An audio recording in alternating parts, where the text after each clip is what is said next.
Hello, welcome once again to Justified Nonetheless. I am Kevin Berger, and what do? I apply the principles of polemics and skepticism to atheism and the claims made by atheists. I will apologize to you in advance. This will be an exceptionally long video. However, it is necessary because it is at this point that we start getting into the heart of the matter as to why I reject the concept of non-belief as being nonsensical and why the concept of non-belief represents such a big problem for atheists who dismiss the proposed existence of a deity ostensibly due to insufficient evidence. I did attempt to shorten the video somewhat by skipping over some parts, including material that had already been covered in previous videos. However, the link for the entire video will be available in the description, so you can have the opportunity to check that out. I begin this conversation asking, granting the variances among them, how do atheists in general typically define the term atheism? The reply to that is, atheism in general is typically defined as an absence or lack of belief in the existence of deities or gods.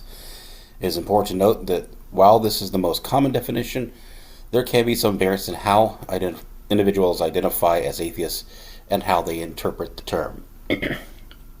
Some atheists may assert that atheism is an act of disbelief or denial in the existence of gods, while others may simply lack a belief due to a lack of evidence or convincing arguments for the existence of deities.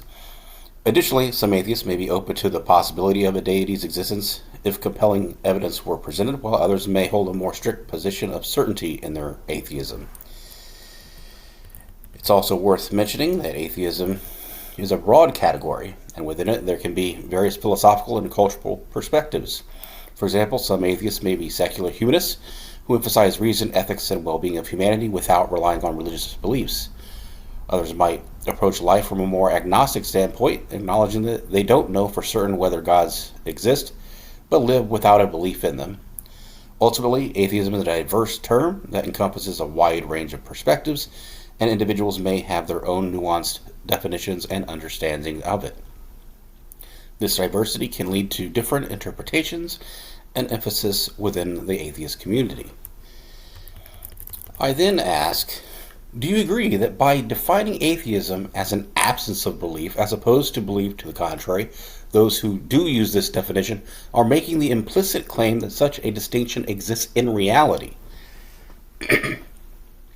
And the answer to that is, defining atheism as the absence of belief in deities does not necessarily make an implicit claim about the objective reality of gods or deities.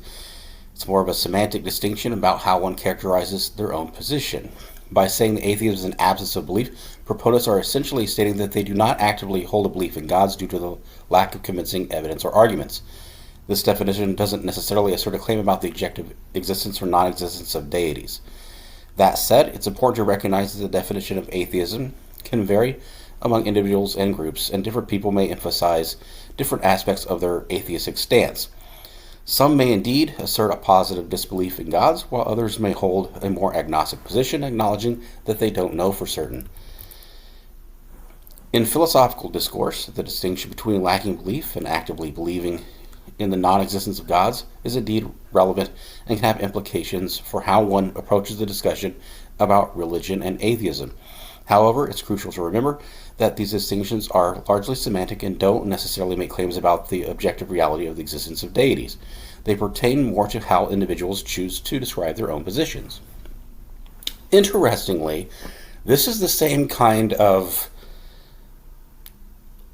I don't know that I want to say deflection in this case, but I think it is the case in human conversations, where I'm asking about the implicit claim of a distinction between not believing in P and believing the negation of P, and the conversation is shifted toward a claim about the existence of deities, which I was not referring to at all, and which I made very clear. I was speaking specifically and explicitly about the implicit claim of the distinction between not believing P and believing the negation of P. So I say here, as I do in conversations with humans, that's not what I asked you. I asked you if an individual defines the term atheism as an absence of belief in deities, as opposed to belief in their non-existence, does this result in the implicit claim that a distinction exists between non-belief and belief to the contrary in reality? And the answer then is yes. If an individual defines atheism as the absence of belief rather than a belief in the non-existence of deities, they are making an implicit claim that there is a genuine distinction between non-belief and belief in the contrary in reality. This distinction is a conceptual one, often employed in philosophical discussions to clarify different positions on the existence of deities. It suggests there is a meaningful difference between 1. Lacking belief in the existence of deities, often referred to as weak or negative atheism. This position indicates a lack of acceptance or conviction in the existence of gods due to a variety of reasons, including insufficient evidence or a lack of compelling arguments. 2. Actively believing in the non-existence of deities, sometimes called strong or positive atheism. This position asserts a positive belief that no god or deities exist. By defining atheism as an absence of belief, one is effectively emphasizing the first position, indicating that they do not hold an active belief in gods, rather than asserting a positive belief in their non-existence. The semantic choice highlights a distinction that is often relevant in discussions about atheism and belief systems. Here, I'll also point out that in number 2, there's a conflation here when I'm talking about positive atheism or strong atheism between what I term Gnostic atheism, which would be the claimed knowledge that no deity exists, and propositional atheism being the belief that a deity exists or that a deity does not exist without making that knowledge claim. So here I'm encountering the same type of logical fallacies or misunderstanding, or however you want to put it, that I encounter with humans. They're not the same. There are 3 categories as far as I can tell. There's those who claim to know, those who believe without claiming to know, and those who say that they simply lack belief. Okay? I then ask, does leaving an assertion implicit absolve one of the burden of proof for that assertion? And the answer to that is no. Leaving an assertion implicit does not absolve one of the burden of proof for that assertion. The burden of proof is a fundamental principle in debates and discussions, particularly in matters of belief and in claims about the existence or non-existence of something. If someone makes a claim, whether explicit or implicit, they still have the responsibility to provide evidence or rational justification for that claim, especially if it's being challenged or questioned by others. Failing to provide adequate evidence or reasoning weakens the credibility of the claim. In the context of atheism, if someone asserts that they lack a belief in gods, they are still making a claim about their own position. If pressed for clarification or justification, they may need to explain the reasons for holding that position, even if they frame it as an absence of belief. It's worth noting that the burden of proof also applies to positive assertions like claiming the non-existence of gods. Both theists and atheists, depending on how they define their position, may have a burden of proof when making claims about the existence or non-existence of deities. I will point out here, with respect to definitional atheism, what they call, the lack of belief, saying I don't believe you, I would not classify that as being an assertion. I would say that's just a statement of belief, and it doesn't incur a burden of proof. It should be justified, yes, but it's not the same thing. I would say that there is a distinction there. I go on to ask here, which of the following, if any, is sufficient to substantiate existence in reality? The fact that we can conceptualize it, the fact that we can define it, the fact that we can describe it, the fact that we can rationalize it, the fact that we can formulate an analogy of it, the fact that people share personal anecdotes, the fact that it seems obviously true, the fact that it seems it should be true, the fact that someone wants it to be true. And the answer to that is, among the options you listed, the following are generally considered more reliable indicators for substantiating existence in reality. The fact that we can define it, Defining something implies that there is a concept or idea being described. While it doesn't prove actual existence of the thing, it establishes that there is a concept to discuss or consider. The fact that we can describe it. Describing something provides additional detail about the concept or object in question, potentially giving more information to support its existence. The fact that we can formulate an analogy for it. Formulating an analogy can help convey a concept or idea by likening it to something more familiar. This doesn't directly prove existence, but it can aid in understanding. The fact that people share personal anecdotes. Personal anecdotes can serve as evidence of subjective experiences, but they may not be considered sufficient evidence for objective reality, especially in matters that require more empirical or universally verifiable evidence. The remaining options are not generally considered sufficient on their own to substantiate existence in reality. The fact that we conceptualize it. Conceptualizing something merely means that we can form a mental concept or idea of it, but it doesn't necessarily indicate its actual existence in the external world. The fact that we can rationalize it. Rationalizing involves providing logical explanations or justification for something. While this can help clarify and support a concept, it doesn't directly prove its existence. The fact that it seems obviously true. Something seeming obvious is a subjective assessment and doesn't serve as objective evidence of existence. The fact it seemingly should be true. This is also suggestive judgment and doesn't provide empirical evidence of actual existence. The fact that someone wants it to be true. Personal desires or wishes do not constitute evidence for the actual existence of something. Remember, in matters of empirical reality, tangible evidence, observation, and empirical testing are generally considered the most robust methods for substantiating the existence of something. So I ask, is any of the aforementioned sufficient on its own to substantiate existence in reality? And the answer to that is no. None of the aforementioned points on its own is considered sufficient to substantiate existence in reality, particularly in the context of empirical claims about the external world. While concepts like conceptualization, definition, description, rationalization, and analogies are valuable tools for understanding and discussing ideas, they do not independently prove the actual existence of something in the external world. For claims about empirical reality, tangible evidence, observation, and empirical testing are generally regarded as the most reliable methods to substantiate existence. These methods involve direct or indirect interaction with the physical world and are subject to verification by multiple observers. It's important to distinguish between philosophical and conceptual existence. For example, existence as an idea or concept, and empirical or objective existence in the external observable world. The criteria for substantiating each can be different, and while conceptual existence may rely on definitions, descriptions, and the like, empirical existence requires more concrete, verifiable evidence.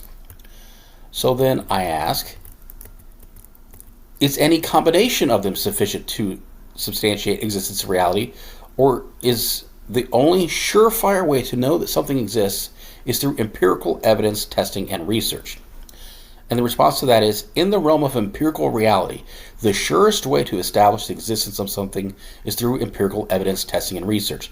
This is because empirical methods rely on direct or indirect interaction with the physical world and are subject to verification by multiple observers. Empirical evidence is considered the most reliable and robust way to substantiate the existence of something in the external objective world. While concepts like conceptualization, definition, description, and analogies are important tools for understanding and discussing ideas, they do not independently prove the actual existence of something in the empirical world. That said, it's worth noting that certain combinations of conceptual tools can be persuasive in philosophical or theoretical contexts. For example, a well-defined and well-described theoretical framework can be convincing within the realm of abstract ideas and conceptual models. However, when it comes to making claims about the physical world, empirical evidence is the gold standard. It allows for systematic observations, measurement, and testing, which can lead to reliable conclusions about the existence or properties of things in the external world. I then ask, are beliefs neurological states? And the answer to that is, beliefs are thought to be associated with neurological states, but it's important to clarify what we mean by beliefs and neurological states. Sounds like we have some Jordan Peterson-esque speak going on here. Beliefs are mental attitudes or convictions about the truth or falsity of a proposition or statement. They are part of a person's cognitive processes and shape how they interpret and interact with the world. Neurological states, on the other hand, refer to the various configurations and activities of the brain's neural networks. These states can be measured and observed through neuroscientific methods such as brain imaging. Research in neuroscience suggests that beliefs are correlated with patterns of neural activity. When a person holds a belief, certain regions of their brain may be activated or exhibit specific patterns of activation. For example, studies have shown that beliefs about religious or political topics can be associated with distinct neural signatures. However, it's important to note that beliefs are not reducible purely to neurological states. While there is a connection between mental states like beliefs and the underlying neural processes, beliefs are influenced by a wide range of factors, including cultural, social, and personal experiences. In summary, beliefs are thought to be related to and influenced by neurological states, but they are a complex phenomenon that involves a combination of cognitive, emotional, and contextual factors, in addition to underlying neural activity. I then ask, beliefs are the product of chemical reactions and electrical impulses in the brain, yes? And the reply to that is yes, beliefs are ultimately rooted in the physical processes of the brain, which involve chemical reactions and electrical impulses. When we talk about beliefs, we're discussing cognitive phenomena that arise from the complex interactions of neurons, nerve cells, in the brain. Neurons communicate with each other through electrical signals that travel along their axons and dendrites. These signals are transmitted through the release of chemical messengers called neurotransmitters. The patterns and strength of these electrical and chemical interactions play a crucial role in forming and maintaining beliefs. So in a very fundamental sense, beliefs can be understood as emergent properties of the brain's physical processes.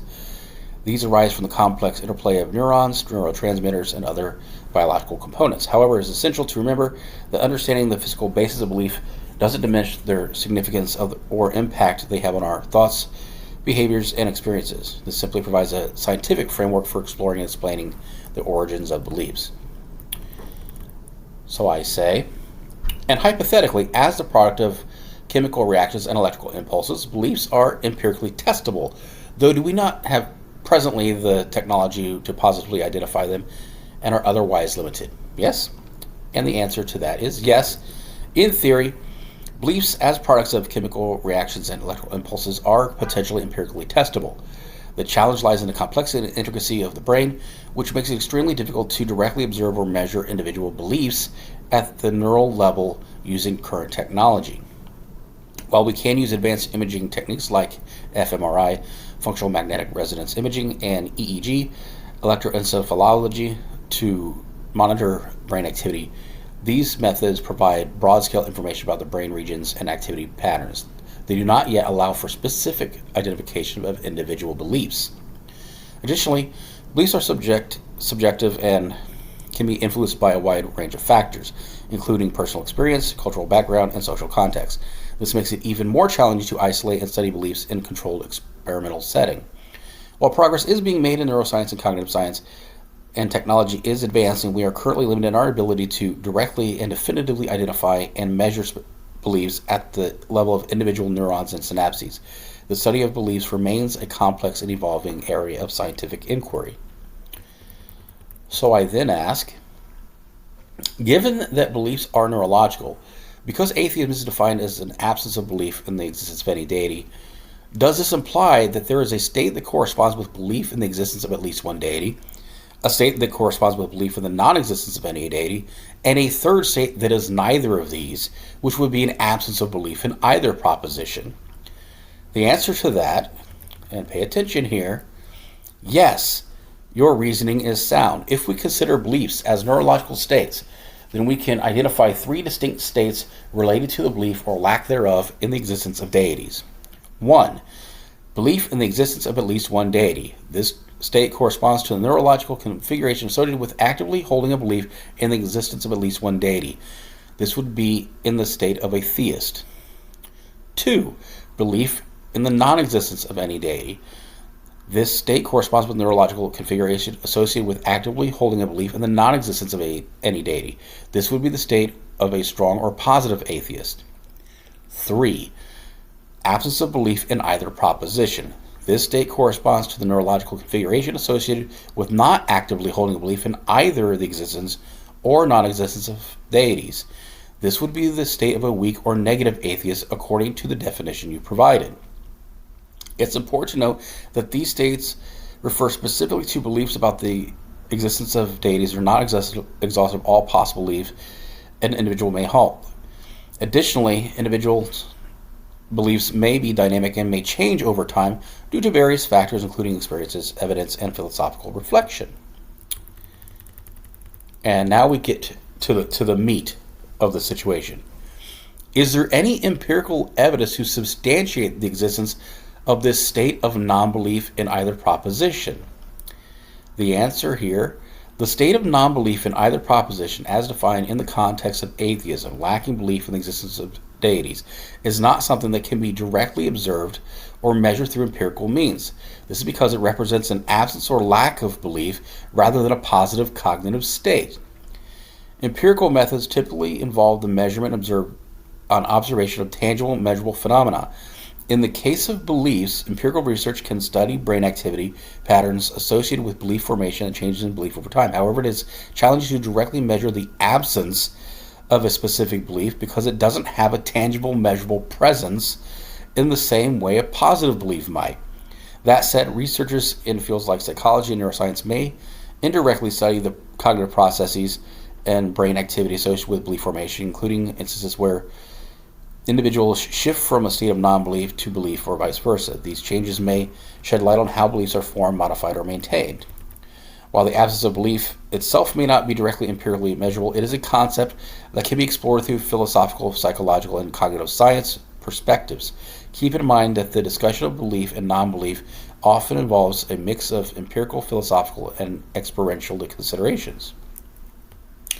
So I asked, is there any independently verifiable means by which an absence of belief could objectively be distinguished from belief to the contrary? And the answer to that is, distinguishing an absence of belief from belief to the contrary can be challenging, especially because it often relies on self-reporting and subjective introspection. However, there are some ways to approach the distinction. 1.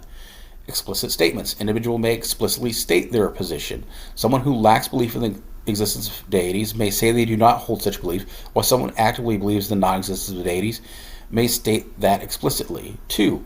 Behavior and actions. While not infallible, behavior can sometimes give clues about a person's beliefs. For example, a person who actively believes in the non-existence of deities may engage in activities or discussions that reflect that stance. 3. In-depth conversations. Engaging in detailed conversations with individuals about their beliefs may provide insight into their position. This allows for a nuanced exploration of their perspective. 4. Written or recorded statements. Examining written or recorded materials, such as essays, blog posts, or recorded discussions, can provide a record of an individual's expressed beliefs. 5. Context and clarification. Understanding the specific definitions and nuances an individual uses can help discern their position. For example, asking them to clarify what they mean by absence of belief or belief in the non-existent can provide insight. It's important to note that even with these methods, there can be complexities and challenges. Beliefs can be deeply personal, nuanced, and individuals may hold positions that don't neatly fit into one category or another.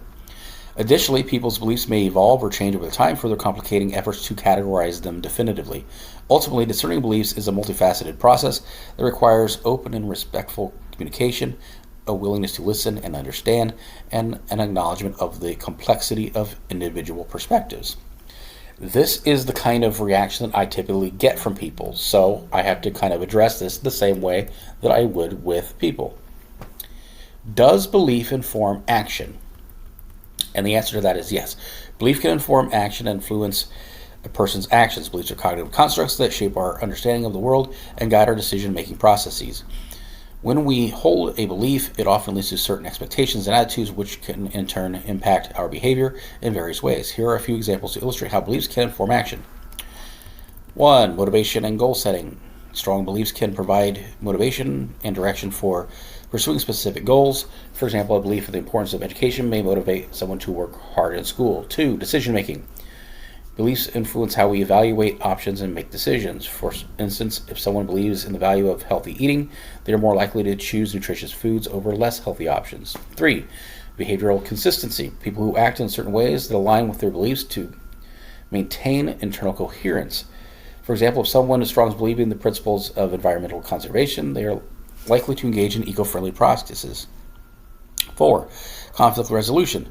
Beliefs can guide individuals navigate conflicts and ethical dilemmas.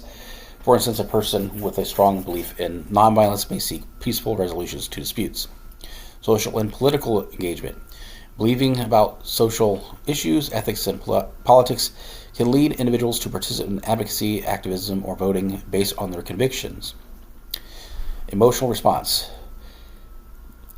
Beliefs can influence how we interpret and respond to events. For example, someone with a belief in their resilience may view challenges as opportunities for growth rather than insurmountable obstacles. It's important to note that beliefs can be complex, multifaceted, and they may interact with other factors such as emotions, personal experience, and cultural influences. Additionally, individuals may hold conflicting beliefs, which can lead to internal conflicts or nuanced decision-making processes.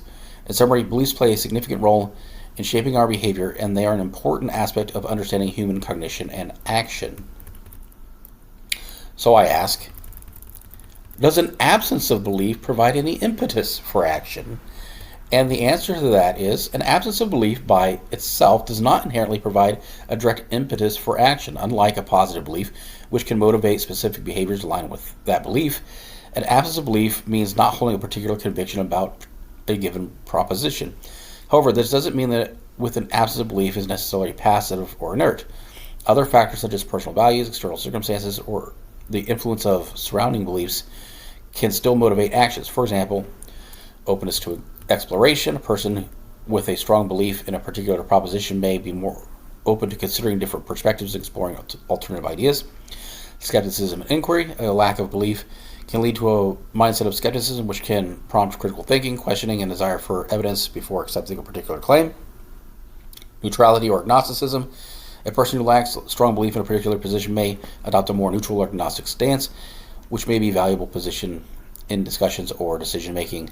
Adaptability, not being committed to a specific claim, allows for greater adaptability to changing information or circumstances. It's important to recognize that an absence of belief can coexist with a range of attitudes and behaviors. Some individuals may actively seek evidence or engage in discussions to form beliefs, while others may be content with a position of uncertainty or lack of commitment.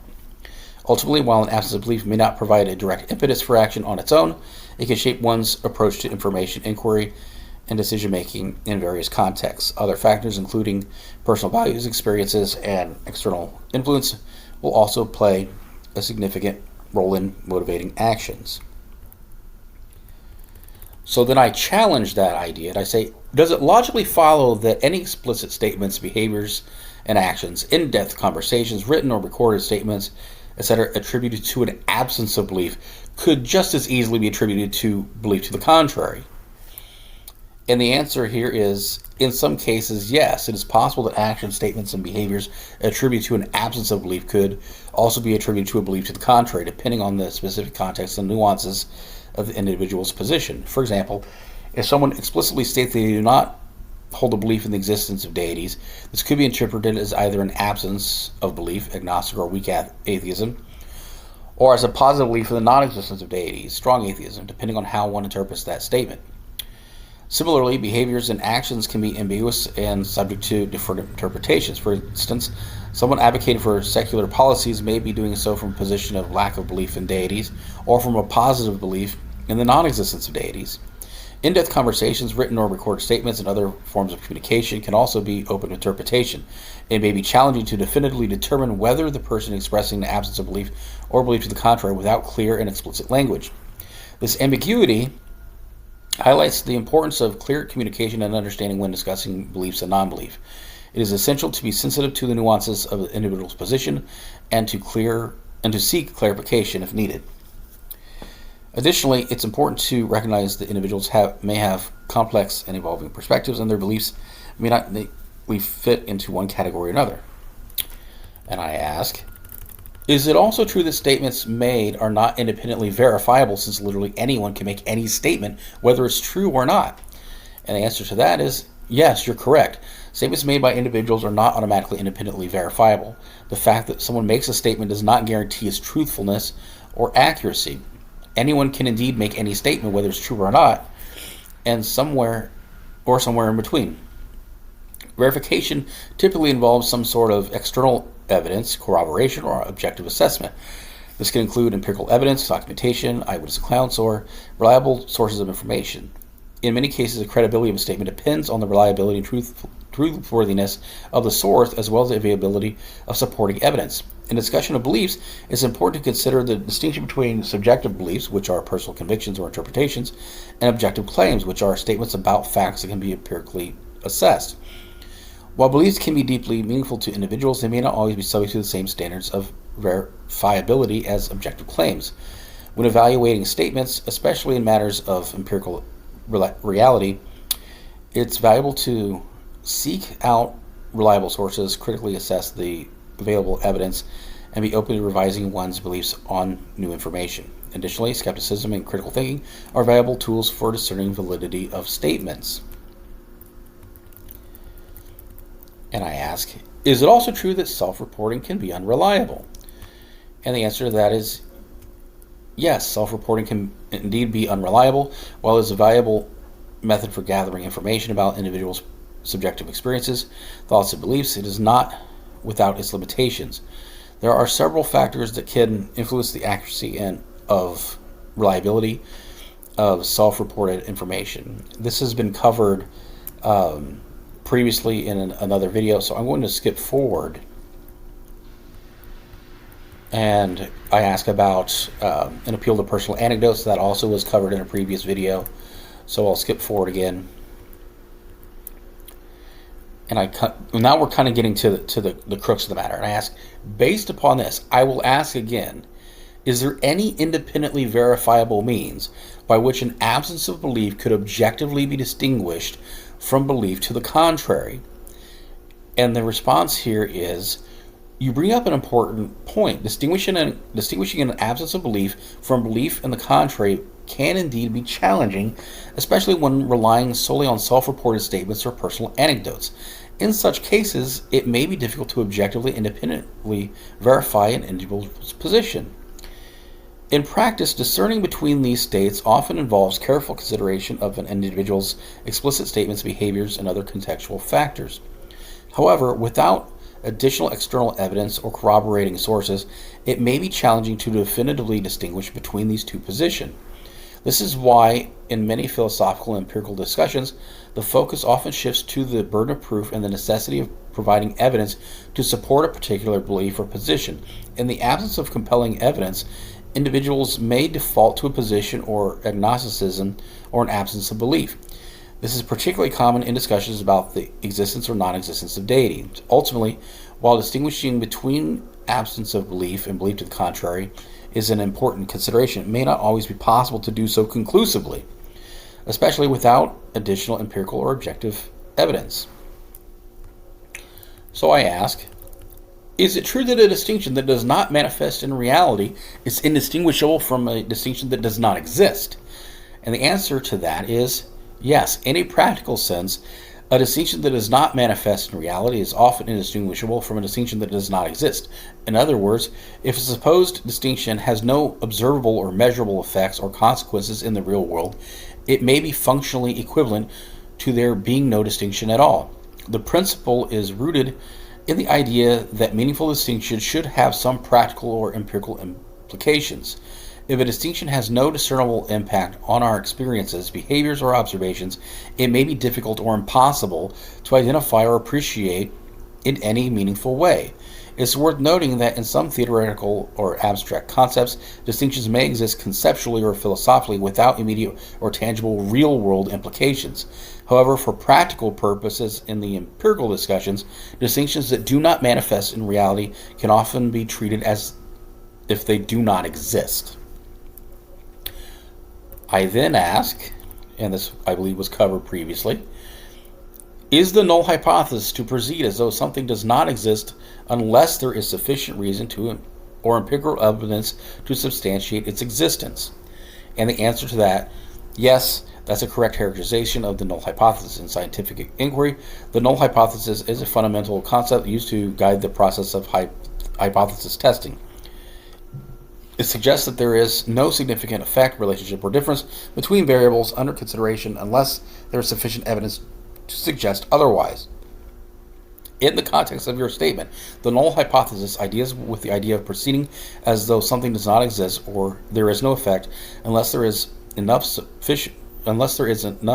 empirical evidence to support its existence or impact. It places the burden of proof on the alternative hypothesis, which asserts that there is a significant effect or relationship. In essence, the null hypothesis serves as a default assumption that researchers work from until they gather enough evidence to suggest that an effect or relationship is statistically significant and not likely to have occurred by chance alone. This helps maintain a cautious and evidence-based approach in scientific investigations. So, I then proceed to ask, if there's no empirical evidence to substantiate a distinct neurological state of non-belief or any independently verifiable means by which an absence of belief can be objectively and conclusively distinguished from belief to the contrary, a distinction that does not manifest in reality is indistinguishable from a distinction that does not exist, and the null hypothesis is to proceed as though something does not exist unless there is sufficient reason or evidence to substantiate its claimed existence, what logically follows from this? And the answer is, given the premises you've outlined, the logical conclusion would be to approach claims about a distinct neurological state of non-belief with skepticism. In practical terms, it suggests that until empirical evidence or independently verifiable means can substantiate the existence of such a state, it would be reasonable to operate under the assumption that there isn't a distinct neurological state specifically dedicated to non-belief. This perspective aligns with the scientific method and the principles of evidence-based inquiry. In scientific discourse, hypotheses and claims are typically subject to scrutiny, and the burden of proof rests on those making the assertions. If the specific state is being posited, it would require empirical evidence and rigorous testing to establish its existence. Until such evidence is provided, proceeding with the null hypothesis, that is, treating the assertion as if it does not exist, would be a methodological approach consistent with scientific rigor. This does not discount the possibility of future discoveries or advancement in our understanding of neurological processes, but it emphasizes the importance of basing conclusions on empirical evidence and verifiable means of assessment. So then I ask, the terms non-belief and belief to the contrary are obviously different words, as are their definitions and their respective conceptualizations. Do you agree that these linguistic distinctions are insufficient to substantiate a distinction in reality? And from here we go on to confirm that that doesn't work, and we also kind of touch on the conceptual fallacy, but at this point I'll go ahead and end this and we'll summarize. Okay. So the fact that the claimed distinction between not believing in any deity and believing in the non-existence of a deity has not been substantiated with any kind of empirical evidence is only part of the reason why I reject this concept as nonsensical. And as we continue through this series, I will be providing the remainder of that reasoning.